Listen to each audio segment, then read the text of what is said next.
What is up, wrestling fans, and welcome back to part 2 of the WWE End of the Year Awards. The Smarkies are in technically part 5 of our 6-part series here, and we are going to continue on with the best and the worst of what World Wrestling Entertainment presented to you this year, and to us. That's why we're kind of recording this, with the Writing Awards. So go back and check out the Technical Skills Awards in part 1 of this. Go back as well and check out the AEW End of the Year Awards for parts 1, 2, and 3 of that end. You know, the Technical Skills, Writing Awards, and Performer Awards and all. And then, we can kind of keep the ball rolling here. But before we get started, just a reminder of who we are in case you are brand new to this whole thing, in which case, I don't know why you're starting with part 2 of this, but I'm your host as always, Tanny Mango, and joining me as always are Robert DeFelice. Yeah. And Callum Wiggins. Don't know what I'm doing here. And as we go along here, we want to know what you have to say about your picks and your thoughts about our picks. So keep in mind that not only should you be hitting the like button over there on YouTube and double checking that you're subscribed and clicking on that join button as well to help out on the monetary side of things. Also, same with the thanks button and the Patreon, all that good stuff. But you should also be leaving your thoughts in the comment section below and telling us anything we might have forgotten about or anything that you agree or disagree with or whatever. Redbubble and TeePublic, or we can pick up the merchandise if you want to get in on that side of things. And I want to get in on the Writing Awards because there are quite a bit to talk about here, a little bit more than on the AEW front.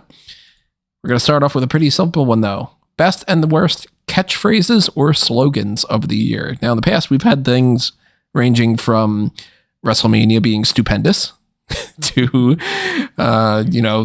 good old catchphrases like acknowledge me and whatnot.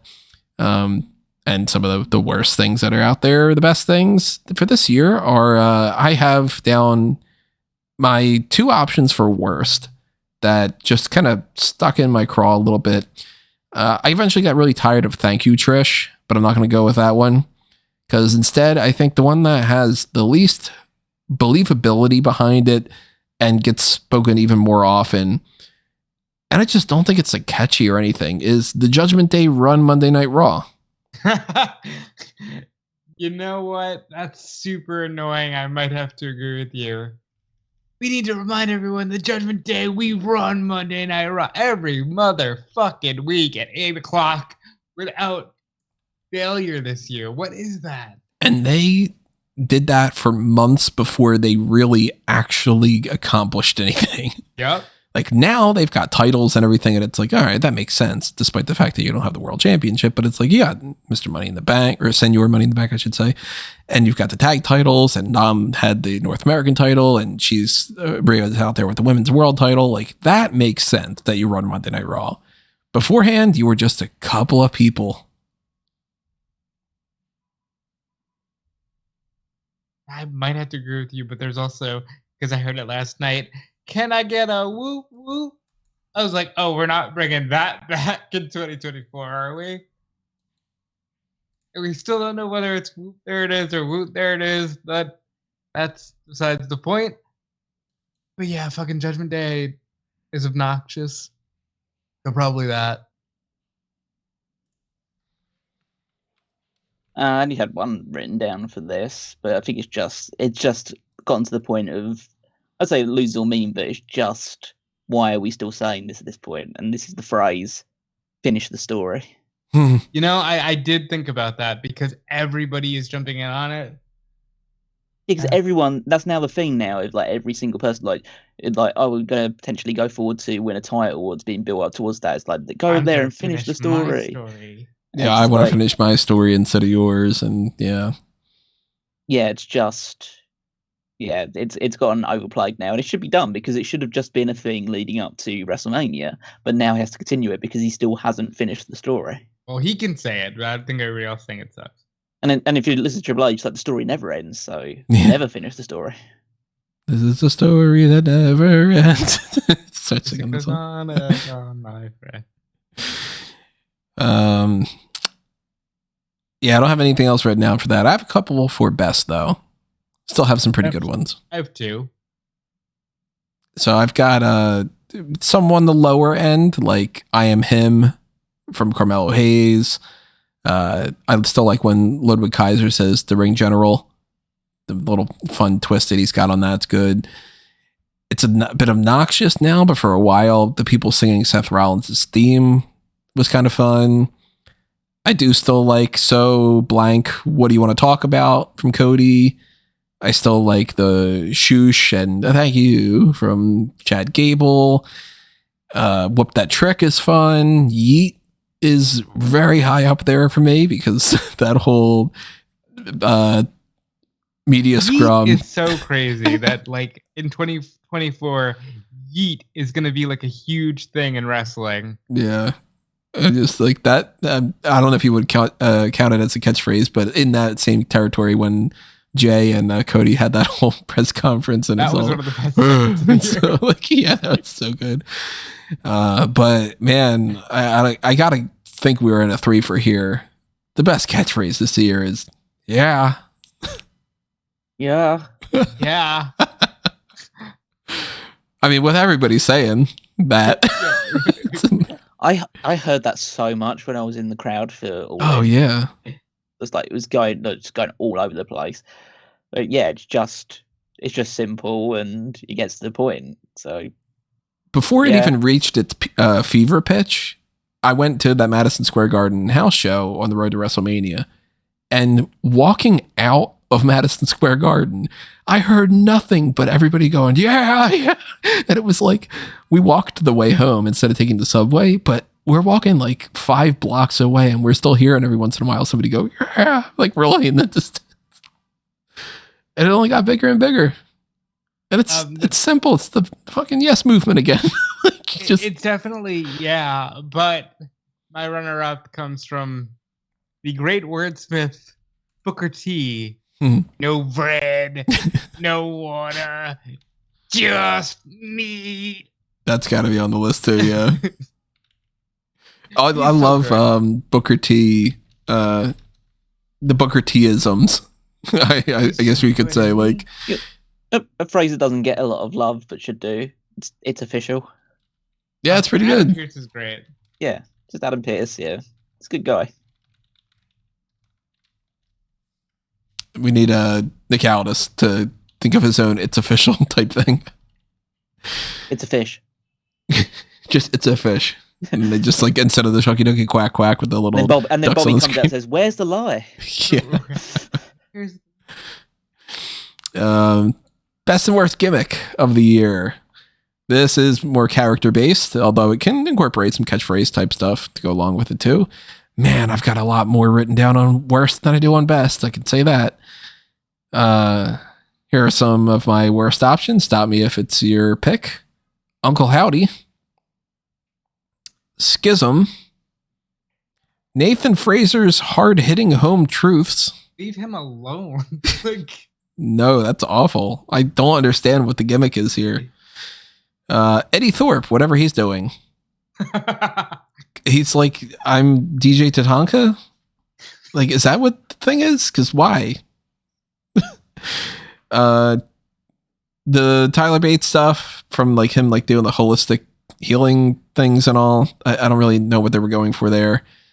Gigi Dolan is a family girl who fights against her upbringing troubles for her brother's sake. That's the way that I have it written down. And then gets beaten up.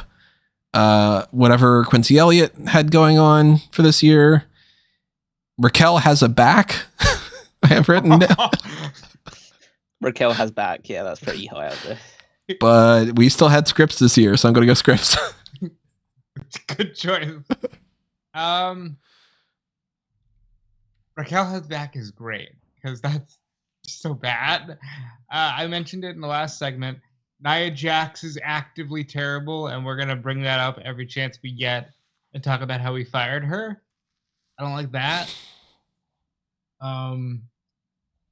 Grips is actively terrible. What the hell were Boa and Dante Chen doing in the background for half the year? I didn't even notice that until like weeks into it. There's also Shanky and Lucilian and Valentina Feroz. Where was this year? No, wait, it wasn't Shanky. Sandra. Sorry, Shanky, you weren't around this year. He popped up for one match. Shaggy Mania ran wild for a minute. There's a lot of bad gimmicks. I think the worst of which, though, is I'm sorry. I know what you were going for. You missed the mark.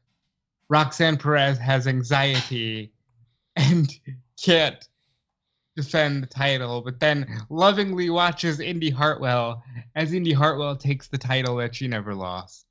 See, I didn't put that under the gimmick, but spoiler alert from when we talk about storyline, I have that in there.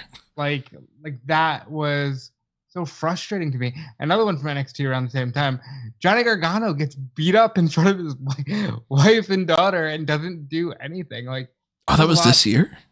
That was this year. That was going into Mania. There was a lot this year. Brooks Jensen and Kiana James, because that just ended. You know what though? That just ended with no fanfare. That might be it for me. The Sebastian and what's the other dude's name? There was two people, right? Sebastian and Zach. Zach was the brother, I think, right? And then the joke is that Zach is actually Kiana's real life husband. Really? Funny, so it's funny. Oh, it's funny. I don't know. Yeah, I'm gonna go Brooks Jensen's love life, even though I did love it. And it did make me realize that NXT belongs on the CW, which they're going to. Yeah, so what do I have listed down? So I have Out the Mud and Scripts. Yes. Just because, you've got the people. Chase Hughes jumped the shark for me. See, I honestly have Thea Hale in Chase University as one of my best options. It's not the one I'm going to go with, but it was one of them. Doing great, I think. Whatever this new Bobby Lashley Street Profits B-Fab thing is. Yeah, are they even like heels or faces right now? Because Bobby Lashley shakes people's hands to the rings, and then I don't know. It's like it hasn't worked. Like it's supposed to be the thing that rejuvenates the Street Profits by attaching them to Lashley and like bring Lashley back into the fold as well. But it's like it hasn't really done anything for any of them. They're just not doing stuff at all. Also, I don't know where I go with this one, but why is Mia Yim in the OC? I've never understood that at all. Because they needed a girl to fight Rhea Ripley, and then they didn't know what to do with her after.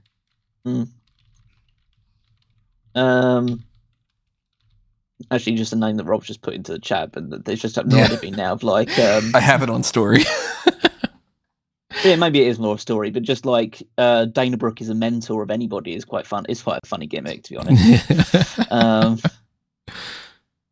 But I'll probably go with Schism that you mentioned earlier. It's just like it didn't really work, and it was so bad that two people decided to just jump out of the company as soon as the opportunity presented itself, and have gone back to just being who they were, which they probably should have always been, of just being grizzled young veterans. NXT UK used them brilliantly.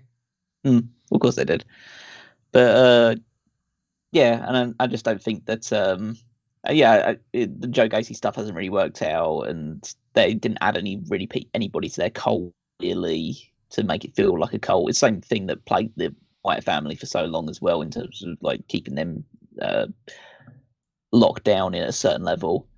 And yeah, Ava's just not been good at all, and now she's just a secretary. Now Joe Gacy's just doing weird stuff, even weirder stuff, because now he's on his own doing it. And yeah, so I'll go with Schism as the worst gimmick. It's pretty bad when your gimmick is we are trying to figure out how we can not suck so much, and then you keep losing, and then you lose all the members, and then the big payoff for it is Joe Gacy's like, hey, your name's Joe Coffey, so's mine. You're like, wow, that's that happened. That one? That happened recently. He's just like, it takes a Joe to know a Joe, and now they're fighting. Are they? Yeah, they're fighting because they both have the same name, Joe. I will say this. Something that deserves to be mentioned in kind of a positive, even though we just talked about the worst. At least NXT has gimmicks to be spoken of. Oh, actually, I've decided now. Rescinding Lex King is worst gimmick of the year. because his whole gimmick leading into this thing is like, oh, I attacked Trick Williams, didn't I? Oh no, I did. Oh no, I didn't. I just wanted to be on this worthless PLE and lose. That's the kicker, is that he lost and was like, doesn't matter, bro. Thanks for the spotlight on this show that maybe 10,000 people watched. Are you not a registered Lex offender, Callum? I think that's so fucking funny. Like we didn't get a chance to talk about that, I don't think, on like one of those hot tags or something, but that made me crack up so much that these people are like calling themselves the registered Lex offenders, and he's well, guys, I don't think you should do that. Well, they're trying to get Oba feminists over. Oh, really? Oba feminist, yeah. What's the alternative that Lexus King brought up? He had another idea that was like, hey, don't call yourselves the registered Lex offenders. Let me see what it was. It was yeah, I know what you're talking about, but it's another one. It was something recently. Is it the Pillman files instead? Intellectuals. With Lex being like, you know, all right. It's just like, all right, that you're at least not going to come into any kind of like problems with that, you know. But registered Lex offenders, it's so good. Not as good as my pick though for best gimmick of the year. Ex-con Dom and Mommy Rhea Ripley. You know what? That is also my best gimmick of the year because it's the only one the main roster has. Dom has done great. Dom and Rhea have great chemistry, and at first, in the beginning, it didn't really feel that way. You know, kind of felt like they were very awkward around each other, but they have found their chemistry, and it's the best thing going. Yeah, I mean, they're definitely high up there with the ex-con Dom and Mommy Rhea Ripley, that kind of works. I mean, I've things like Chelsea Green. Chelsea Green. It's like basically Samantha. Like every single GM's worst nightmare coming through the door. That was really funny in particular when it was just Adam Pearce and she's like, I'm going to talk to your boss. And he's like, I am the boss. Like, what the hell? You might disagree. I mean, I know Tony does disagree, but I like the Trish Stratus, like, appreciation society thing, really. It's basically a Jericho Appreciation Society for Trish Stratus, but there's only one member. But yeah, just the that kind of like little run for her of just being like, everyone just should be the thank you Trish brigade. Alpha Academy, they're fun. They're a fun group. Yeah, they work. And then, but probably best gimmick is outside of Dominic and Rhea is Tribal Chief Roman Reigns, because he's just that guy. Like I say, I'm not super keen on the fact that he just is still champion and is just doing things, but fundamentally he fully commits to this. Like when he comes out, there's just a different vibe around him, and I think just the idea of him being Tribal Chief is it just radiates whenever he's on screen. There's always a difference from an episode of SmackDown where he's on compared to an episode of SmackDown when he's not on. So yeah, I get that. Yeah. I wasn't so burnt out on it. I get it. Yeah, I mean, he's the only one they invest anything into as well, really, as a character. I don't like the connotations of it either, because like people are catching on to that, and they're just like, I want to be the Roman guy now who never comes, and Tommy Von Wagner then. Credit. What? I got it. Von Wagner always comes. At least on Tuesdays, which we're recording this on a Tuesday on the 19th for anybody. So, I hope he's getting his release and not in the you're fired kind. Something, another sausage meal. The best and the worst heel and face turns of the year. Everybody's favorite list on the website that drives me crazy every single year. Quite a bit. Hey, JD McDonough was kicked out of the Judgment Day. Oh, that actually was that was a comment that's out there. So sure was. I got a bunch listed for all of them. Here are some of my worst. Stop me if it's your pick. Bliss, because I can't say the name because my Echo Dot's going to go crazy. Turns heel on January 2nd. Hit Row turns heel. As if anybody gave a shit. all this tweener stuff that they did with Mustafa Ali throughout the year never quite seemed like they wanted to land on anything with him. Gigi Dolan slowly turns babyface after JC Jane splits from her. Tatum Paxley turns heel on Ivy Nile, and her career goes nowhere after that for many months until she starts popping up recently where she's playing like a stalker gimmick. Yeah. I have written down, what the fuck is going on with Bobby Lashley? Because this year they're just like, I don't know, he's Lashley and he's going to wrestle this person, cheer or boo or something. The next segment's coming up. Weird this year. The hot potato situation with Miles Bourne, but nobody really cares. So that is something that was kind of weird. But my worst for heel or face turn is both. Scripps temporarily aligning himself with Axiom and then being like, nope, I'm Scripps. And like, it's like, yeah, we know you're Scripps. Oh, you're a heel. Okay. So you go from dude I hate to dude I'm supposed to like to a few weeks later, nah, I still hate you. Yes. Scripps is terrible. I also like that you have here, I'm looking at the heel and face list right now. You have Brock Lesnar is effectively a perpetual flip-flopper because Brock turning on Cody might be one of the worst because it was just like, pay no attention to the fact that he just lost. Look, Brock Lesnar's attacking him. Look. Mm-hmm. And they never really explained why. They're like, wow, this would have been a great title feud, huh? Anyway, Roman's going to take some time. Yeah, like my dream of it was just say that Brock Lesnar Heyman called Lesnar because he thought Cody was going to win. And he wanted his backup plan. But since Brock's there, he's like, I'm just going to fight him anyway. You know? My worst, though, I already said it. It's Jimmy Uso. You break up the longest reigning WWE Tag Team Champions of all time and just kill all of Jimmy's credibility while Jay continues to rise. That's a really, really, really good pick. Yep. Yeah, and it's a pick that I will echo in saying that Jimmy Uso's heel turn is the worst of the year because not only is it like, yeah, it's derailed his momentum, he's just back where he was, and Jay has just soared off the back of it, but it's more just a case of it just makes no sense. Like, Jimmy was the one that turned on them in the first place. Why is he the one that's going back on it? But they tried to make some kind of sense of it by saying like, oh, I was just doing you a favor because I didn't want you to become the tribal chief and become what Roman has become. It's just like, yeah, but it's just like really bullshit. Like, why turn him in the first place then? Why continue the feud? Why not like just have the tag team match and then just move on after that, or just like, okay, we're done with Roman entirely then at that point, or at least do a better job of conveying it. But the fact that he just comes back and just does it, and now he's just, you know, back subservient to Roman because he's got nothing else to do. It's just, yeah, it's been an awful creative move in this thing. If you're talking like what has bigger weight to it, that definitely way more than the Scripps thing. I'll just go with the Scripps thing just because it's Scripps, so I'm down to give him another bad thing. Yeah, I'm always down to say on the best. He's probably a nice guy, but yeah, he's probably a nice dude. But you know, like what's his real name? Reginald. Is his real name actually Reginald, or is it a different name? Sydney. It's Sydney something. Sydney. Yeah. Like that guy, Sydney Bateman is his name. Yeah. So Sydney's probably a nice dude.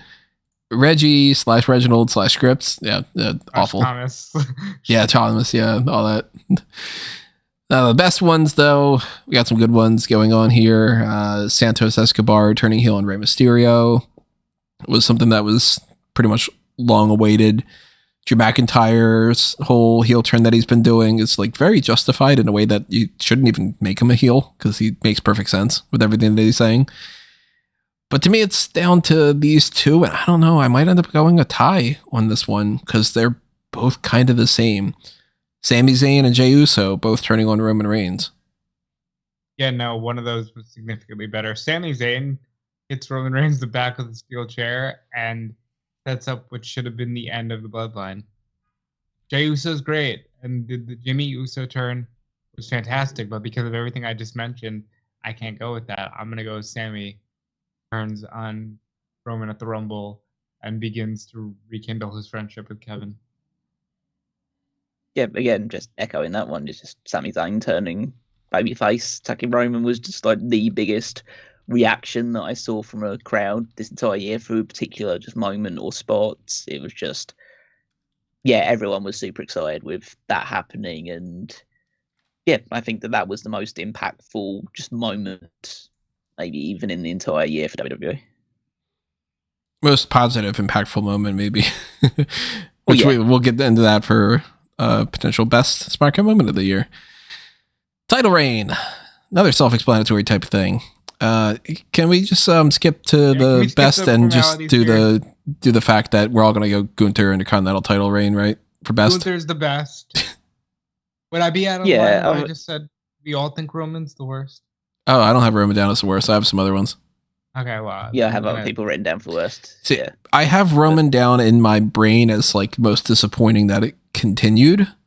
But when you go with like some of the other options that are out there too, I've got a lot written down.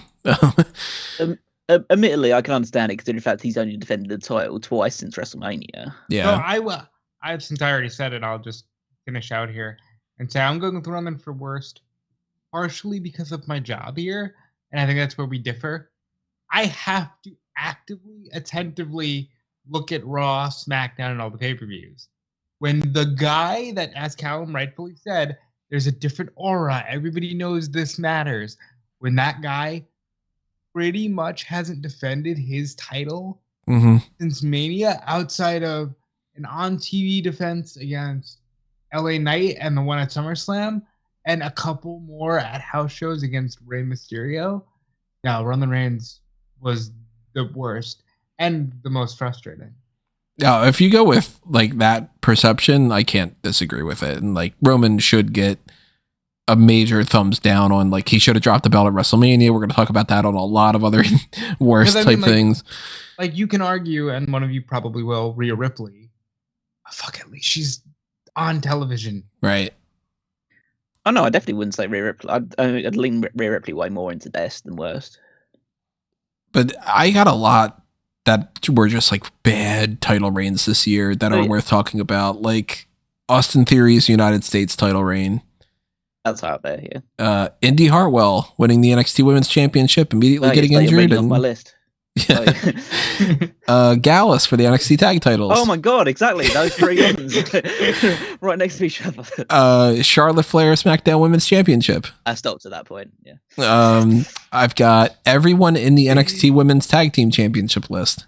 Yeah, that's up there. Like Alba Fire and Isla Dawn win those titles to drop them to Ronda Rousey and Shayna Baszler, which, by the way, Ronda Rousey and Shayna Baszler women's tag titles, because they win those belts, they unify the other belts, and then they immediately go, screw the belts, we're going to feud. It was like a hot minute that Jey Uso and Cody Rhodes were tag champions. That's kind of just like a non-factor. Same thing with Chase University and the NXT tag titles, and Nathan Fraser and the NXT Heritage Cup. These are all titles that were given to somebody, and then within like minutes, well, not minutes, literally, but like, you know, a few days or 2-3 weeks at most or so, it was like, yeah, let's just go back to status quo or something. Yeah, but I look at that and say, those were all inoffensive in the long run. Roman thing is just still killing a lot of the momentum. I don't know, the Austin Theory thing was pretty offensive. Well, that's just true. The John Cena match got a lot of worst from me.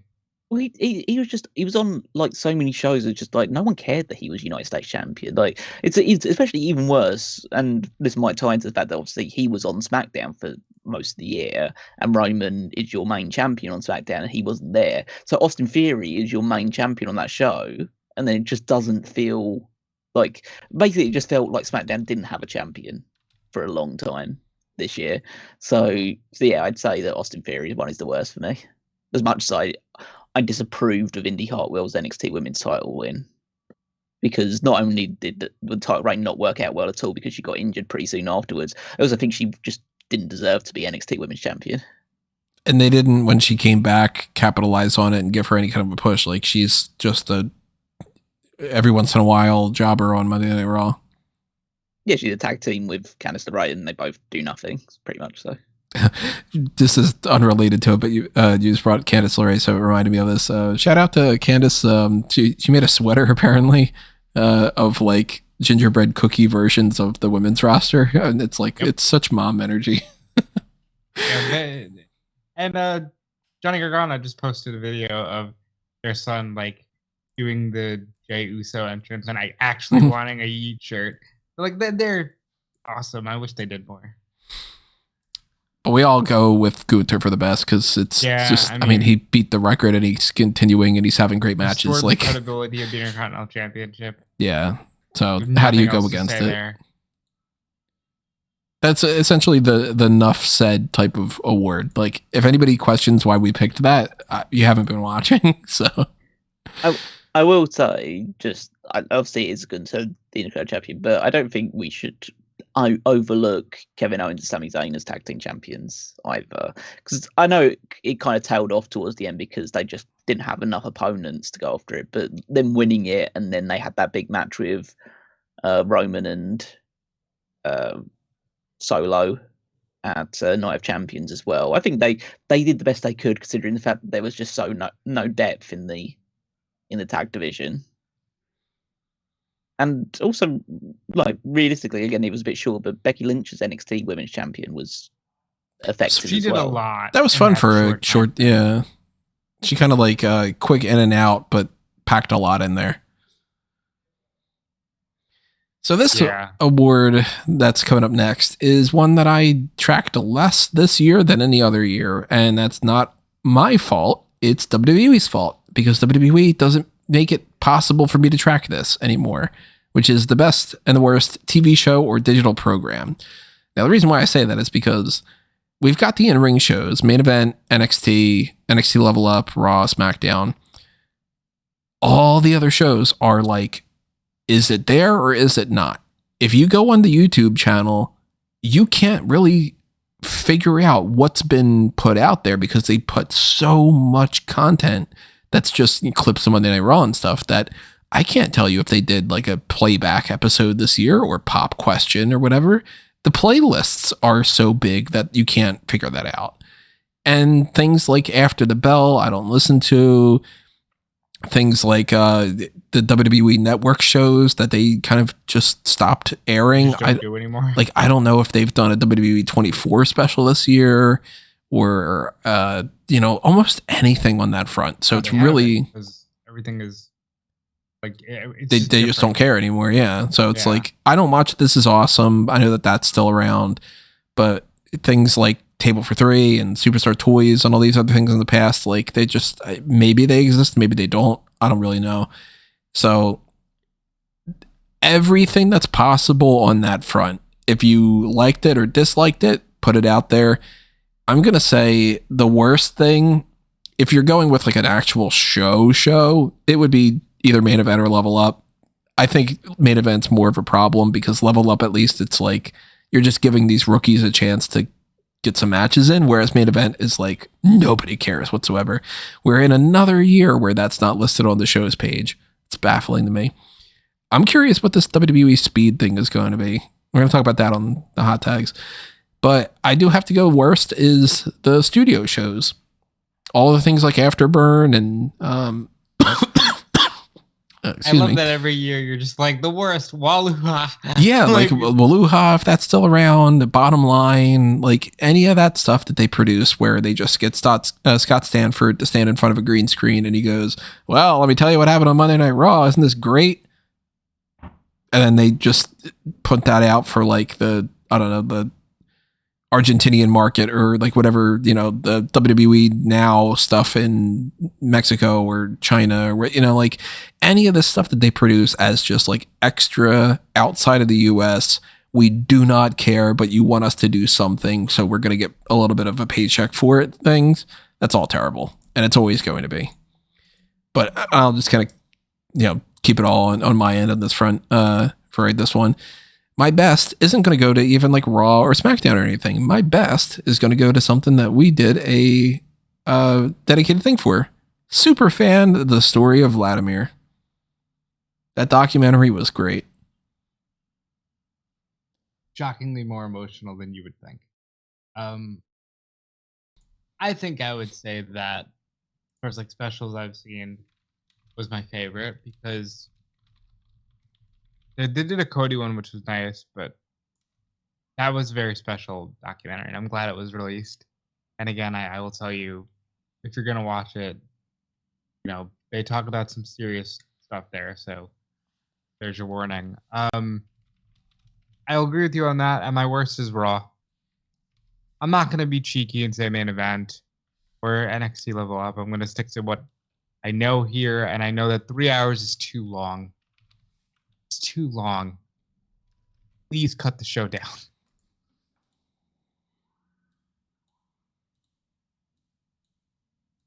What the fuck do you want me to say on this? You speak your truth. Say all of it. Say this is the year that you stopped watching the shows. Yeah. Well, it wasn't like I stopped watching them last year. Like it's extended into this year. This is the year that I've watched the least WWE content I've ever watched in my entire life by a considerable margin. Yeah, I mean, Raw's the worst still because it's 3 hours long. Like fundamentally, until they never will, but until they rectify that, it always will be the worst because 3 hours is too long for a weekly television show. Mm-hmm. My hope is in many people's eyes, it's too long for a pay-per-view. So for a week, for every single week to get 3 hours of one show, it's just way too much, and it's too hard to fill that even with how many people you have on the roster. And probably the best is like, I don't know, it's probably SmackDown because they have Roman on it occasionally. So they were better at the start of the year when they had Sammy involved on a lot of stuff. And like Cody was more involved on that side of things because of the feud with Roman leading up to it. So probably they've had the bigger things here. I mean, they've seen the rise of LA Knight and Damage Control's been doing well on there as well. I know Raw's basically been dominated by Judgment Day, but again, it's just too long, that show. So SmackDown's seen probably some of the bigger stuff, and I'm not going to give it to NXT because it's NXT.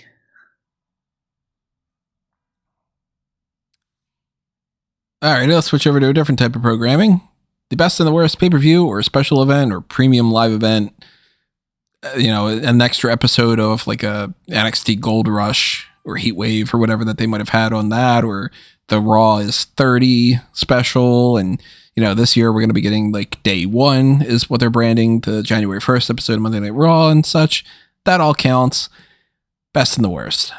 I have written down here only 2 for both. I have down as my runner-up, boring ass bland Crown Jewel for worst. But my worst of the year is night 2 of WrestleMania. I have written down 2 good matches, half of a good Hell in a Cell, and 20 minutes of commercials before the main event, which just upset me beyond belief. I had the same 2 as you. I was going to go with Crown Jewel, but I think ultimately I'm going to go with night 2 of WrestleMania and then say the exact opposite in about 5 minutes. Well, I'll echo you for that. My runner-up for best is the Royal Rumble, and my best is night 1 of WrestleMania. My best is also night 1 of WrestleMania. Yeah, I'll make the free for with the best one is WrestleMania 39 night 1, but the worst pay-per-view of the year is SummerSlam. Yeah, you didn't like SummerSlam. You were just saying that. Well, it's just like it had that awful Ronda Shayna match. The main event was absolutely atrocious, and arguably Gunther's most disappointing match of the year was against Drew McIntyre on that show. That was just like really nothing happening by his standards match. And then you had what was the other one I was thinking of? Well, they had Rollins against Finn Balor, which was probably the best match on the show. But it had that was the one with the super wonky finish with Priest throws the briefcase in, but it doesn't go to the right person, or he doesn't use the briefcase when they wanted him to use the briefcase. So that was there was a lot on SummerSlam that I thought just was either flat out bad or just pretty just bland overall. Just having a look, just refreshing myself on the card here. So yeah, main event was awful. You had Cody and Brock, which is one of the better matches, but like stuff. Logan Paul and Ricochet was disappointing considering what they've been doing in the build up to that. You had a 25-man Slim Jim Battle Royal, which I remember actually doing that on the post show, saying that was my favorite match on the entire show. It was the Slim Jim Battle Royal. Yeah, I like that match.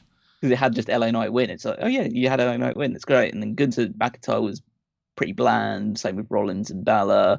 The triple threat match between Bianca Belair, Asuka, and Charlotte Flair, and you had Io Sky cash in, which was like a cool moment. But I think the triple threat match was pretty. I have it down as sloppy. sloppy. Yeah. And then the main event sucked, yeah. So I think that, yeah, as a show, I thought this is like one of your big 3 events of the year, and it just didn't. It just failed to deliver. What about Stand and Deliver? Did that fail? Okay, but since we all said I don't remember Stand and Deliver. So. We all said night one of WrestleMania. Is anybody ready to listen to me yet? Splitting up one 7-hour show into 2 6-hour shows isn't a fucking improvement. It never will be. I'm not going to agree with that, because that would just mean that all of WrestleMania would have sucked with the ending and all. It just never, but it never will be. Like I like the 2-night WrestleMania thing still. That is the weirdest thing that like everybody has gotten on board with, and I'm like, are you not seeing what I'm seeing? They're just 2 longer shows with a lot more filler.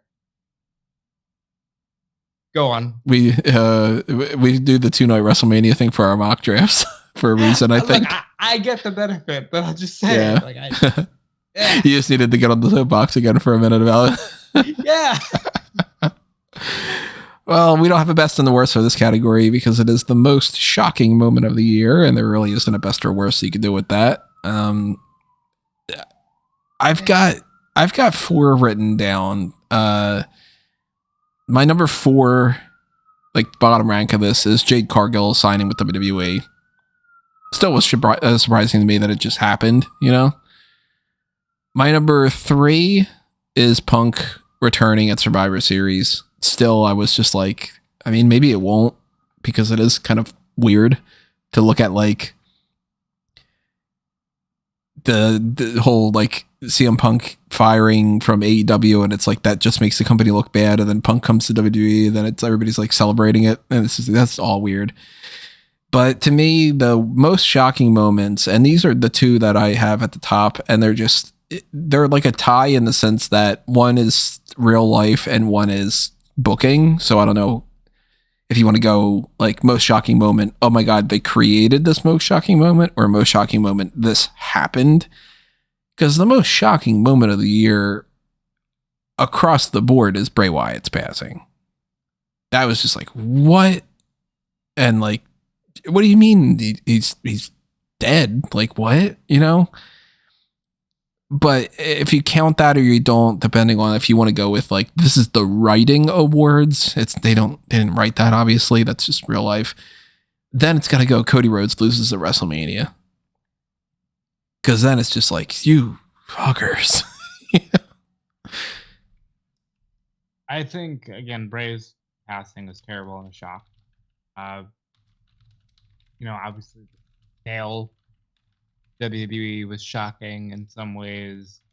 All the stuff had done like January 6th with Vince McMahon and Stephanie, stepping aside and all that was shocking. But from the writing perspective, Cody, if there was a worse section, it'd be Cody. But I think because it's like, I can't believe CM Punk is actually back in WWE and we got here somehow, I have to go CM Punk returns at Survivor Series. Yeah, I mean, you mentioned all the big ones. The ones that I'd written down with like the CM Punk returns at Survivor Series, the WWE and TKO merger announced. Mm-hmm. The fact that it was announced the day after WrestleMania. And just like so flippantly. Yeah. And then, Cody losing WrestleMania and the death of Bray Wyatt. So, I mean, I'd probably, like, realistically, the most shocking moment is the death of Bray Wyatt, because I don't think anybody... We knew that there was some sort of issue because of the disappearance after, like, in February, off of TV. It was around about February or March time, when he was, like, building up for a feud with Bobby Lashley, and then it just disappeared entirely off TV. But, I don't think anybody was expecting that to happen in similarity to the Jay Briscoe thing for the AEW one. I think that's kind of, sometimes just real life trumps what the booking is showing us. And I'll skip to this to like the best and the worst Smark Out moments of the year. Like those 2 are the worst moments of the year. for the same exact reasons. I gotta go with slightly different with Smark Out Moments because I kind of feel like I always try and fit those ones around that storyline a bit more. That's why I've got like Cody loses at Mania for me to be like, you know, God, that's just like, that was the moment where I was just like, I don't know if I want to do this, you know? The I mean that one was like high up there as well, but the other two ones they had down for Smark Out Moments, and I'm not actually going to go with Cody losing to Roman as my worst Smark Out Moment of the year, because there are actually two things that I think are worse. One is Raw after Mania 39. I think that's one of the worst episodes of wrestling television there's ever been. Is the Raw after Mania 39, because you go in it with a lot of speculation, and then you know everything in build up to it about how Vince is back in power and back in creative, and then they just absolutely shit the bed with one of the worst shows they could have possibly put on. But I mean, a lot of people go with Cody loses to Roman. For me, the worst Smark Out Moment of the year is Sami Zayn loses to Roman Reigns. I think. Yeah, I like the consistency from you because you beat that drum from February on. Sami Zayn should have beat Roman Reigns for the World Championship, and nobody will ever change my mind on that regard. And I said it at the time, and I'll say it here now. I never wanted Sami to go into WrestleMania as World Champion. Well, I would have liked it, but like that wasn't my goal of it. It's the case of this whole Roman multi-thousand-year title reign. It doesn't mean anything in the grand scheme of things, because he doesn't defend it, and it's just like racking up numbers for the sake of racking up numbers at this point. Whereas you could have had a really awesome, cool moment of Sami Zayn winning the World Championship in front of his home crowd in Montreal, like a moment that would live forever of him winning that title, the celebration that you could have, get everyone from the babyface roster out in the ring to celebrate with him, Kevin Owens lifting him aloft, all of that cool stuff. And then you could have just have him lose 2 weeks later on SmackDown and make Roman even more hateable in the build-up to eventually losing the title again to Cody at WrestleMania. Yeah, would it split Roman's title reign? Yeah, but who would care about that? Who would realistically care that he's now not on 1,073 days, but instead he'd have two title reigns, one that was really long and then one that was like super short. Sami could have been this generation's Mick Foley, and they botched it. I for me personally, that's a bigger botch than having Cody lose to Roman. Any other options for worst Smark Out Moment of the year for you, Rob? No, for me it's Cody. So just to clarify for anybody who might be a little confused about these two categories being like, you know, shocking moments and all, and the kind of crossover that we're also going to get with like best and worst storylines as our final thing here. The Smark Out Moment Award is for like, you know, the moment that your fandom was like tested, or the moment that your fandom was like rejuvenated or whatever. So on the positive side of things, best Smark Out moments of the year, I have a couple different ones written down, and I'm sure that there's a lot that I'm forgetting. I thought it was really cool that Carlito and Savio Vega popped up at Backlash. It's not going to win, but I thought it was pretty cool. I definitely have Cody Rhodes and Jey Uso at that press conference as one of my favorite moments of the year, because that was just fun as all hell. But the moment that I like, if I can look back on this year and think of anything that made me go, well, actually, I'll mention another one of the big runner-ups, because I don't think anybody's going to mention it other than me, was the Men's Royal Rumble match. Yeah, a fun match where Gunther looks really strong and Cody wins. It was like, all right, this is awesome. But the moment that makes me go and like almost like jump up out of my seat happy as a fan was Kevin Owens and Sami Zayn winning the tag titles in the main event of WrestleMania. That was like, that is correct. The calm before the storm of like, man, night one of WrestleMania is so good and it ends on a perfect note, and then we're going to get an even better night two, and like night two is going to be so good and all this. And then of course night two comes around and it's like, what happened? that is I don't even need to say much more, because that's exactly how I felt at that moment. And I still think it was one of the best moments of the year. And you nailed it.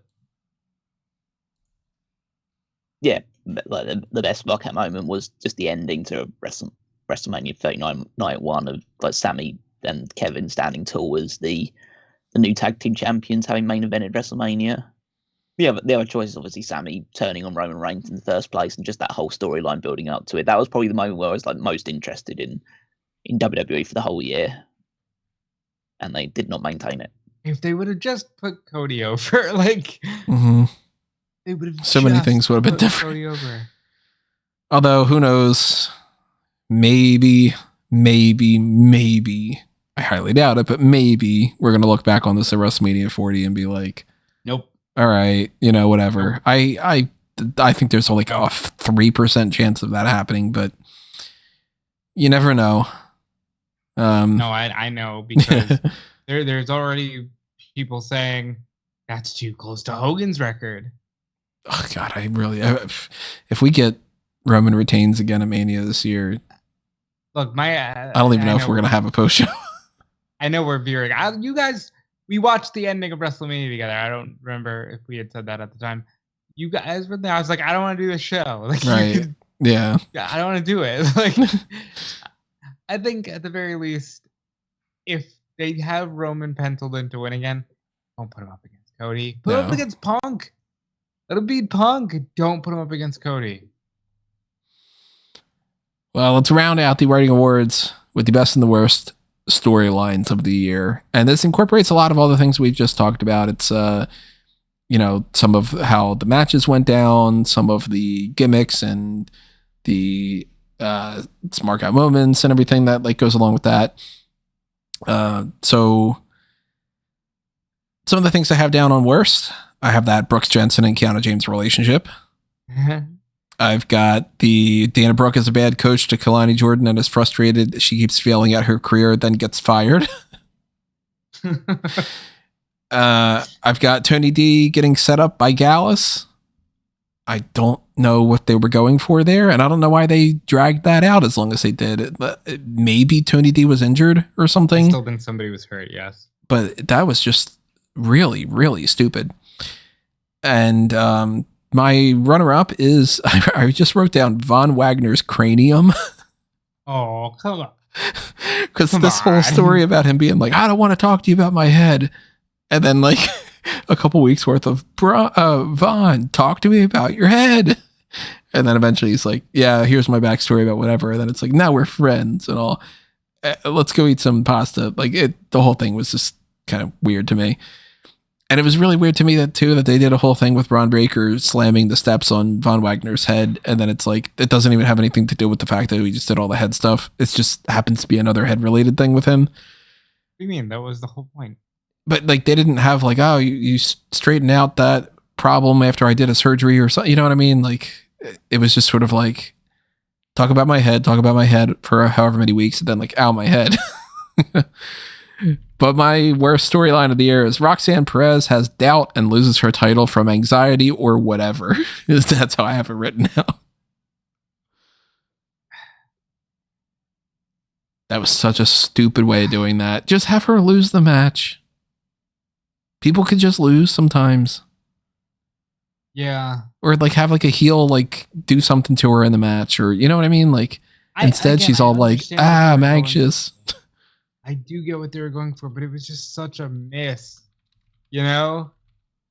Just such a silly miss. That's not my worst story because I gave it worst gimmick. I'm gonna just say my worst story is they swapped the bloodline. Like the bloodline after Money in the Bank makes next to no sense. That's I mean, I can't disagree. I'm trying to remember if this was one of the stories. This probably isn't my choice either way, but was a story like earlier this year about like who was attacking everyone, all the women in the parking lot. The Blair Davenport thing.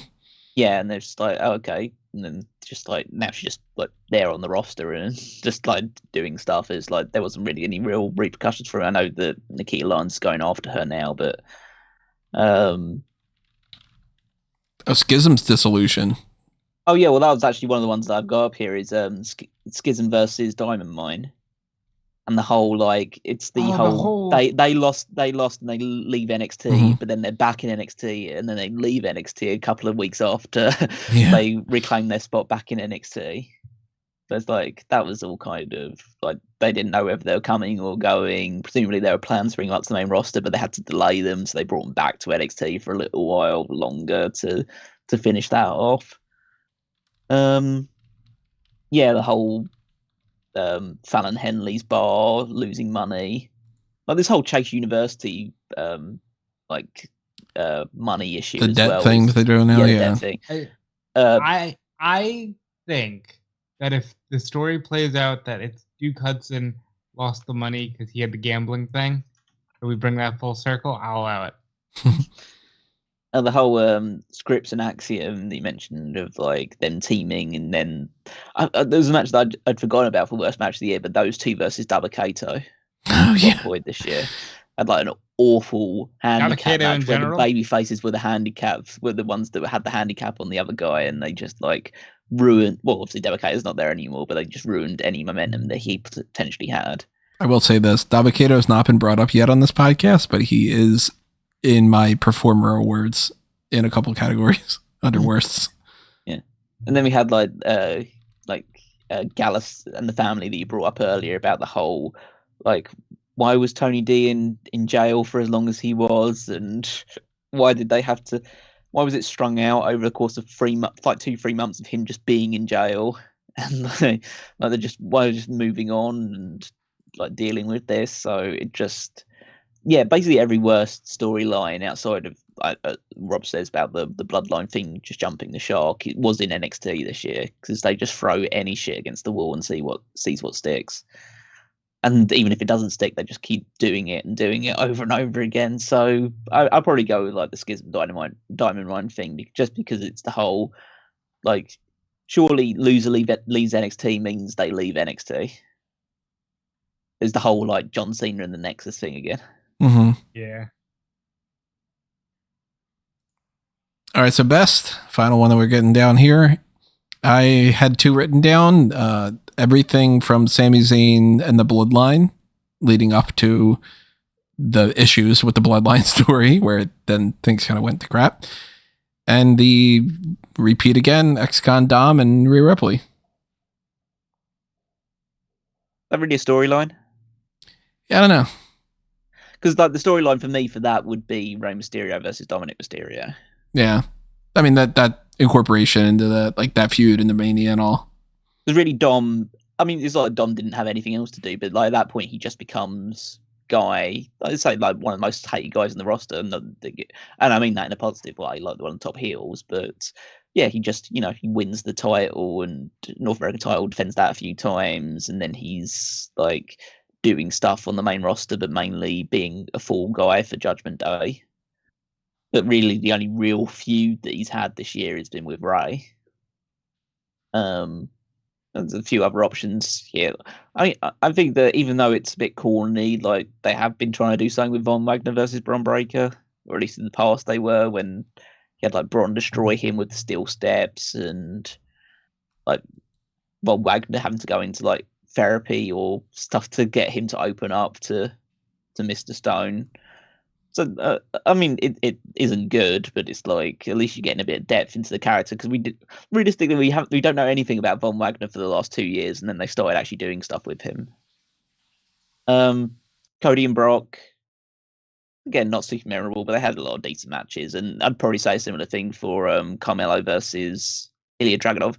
And realistically, the whole it's gone way off the boil with this whole who attacked Trick Williams aspect, but the slow burn that they were doing prior to that with Carmelo and Trick and their kind of friendship and separating out from it, and then both trying to go their own ways was working, and then they just had to hammer it home that these guys are breaking up at some point, one attack the other, but we are not going to tell you about it for about 2 or 3 months while we lay the groundwork for that. But realistically, for me, the best storyline of the year is everything that was Bloodline related, for the most part, until Roman versus Jay at SummerSlam. I think, just like I said, WrestleMania 39 Night 1 best and Night 2 was worst. I'm gonna say Bloodline from January through, and I'll give them a little leeway. I'll even say through SummerSlam. Like, SummerSlam was, to me, the last chance they had. Like, all right, I wanted it to go to Cody, but if you did all of this, and you even gave Sami Zayn a win back, and you even let Jay pin him in a tag match, and you let Jay beat him, I think I would have forgiven it. So I'll say Bloodline up until SummerSlam, best story. Bloodline post SummerSlam is the worst story. I think for a lot of people, SummerSlam was the absolute turning point on the Bloodline storyline. Like, just basically saying, yeah, this is done. I know there's a lot of people that probably would have been done with it by the time that Roman lost to Cody. I'm sure many people like that as well, but they tried to restore it with the tag matches leading up to SummerSlam. But I think as soon as the SummerSlam happened and the match they had happened, I think that's when everyone just kind of said, yeah, we're kind of done with this now. And we don't really care. It was just like, okay, you're not doing anything. It's now got for 3 months. It's now at the point that, like, yeah, Cody needs to win at WrestleMania, but even at that point, it feels like it's not even just a year too late, but it's just like at any point, it just feels like a mercy kill. Will people care as much now? And realistically, it's always going to be, yeah, we're glad Cody won. He should have won at 39. That was everyone's argument at the end of WrestleMania 39 was like, okay, well, the people that were trying to defend it, saying like, okay, well, we build it up for another year because Cody then earns it properly to other things. Like, it doesn't feel as big. Yeah. So, of course, we have one more left to go with the Performer Awards in Part 3. Make sure you click on that on the YouTube side of things, or stay tuned on the audio-only portion. We'll get around to that. But this is the Writing Awards in the bag. Go back and check out Part 1 if you didn't already. I don't know why you would check Part 2 out first, but, whatever it is. Make sure that you are following all the other things you can check out under fanboysanonymous.com and the link tree from amangotree.com or anthonymango.com. A whole bunch of list of accounts there. Follow me at Tony Mango as well, and follow Rob and Callum. Yep, follow me at DeFelice and check out my work on Fightful. Yeah, and you can follow me on Twitter at Wigmeister14 and check out the Power Rankings over on smarkoutmoment.com every Saturday, and also find the Fantasy League there, also at www.fantasyleague.com to see how our teams are performing. Okie dokie, everybody. Part 2 in the bag. Part 5 of the full 6-part breakdown of the end of the year awards, which means that we are just about done here. Part 3 coming up next, though. Click on that. We'll see you then. Adios for now, though. This has been another Smark Out Moment, and we are being counted out.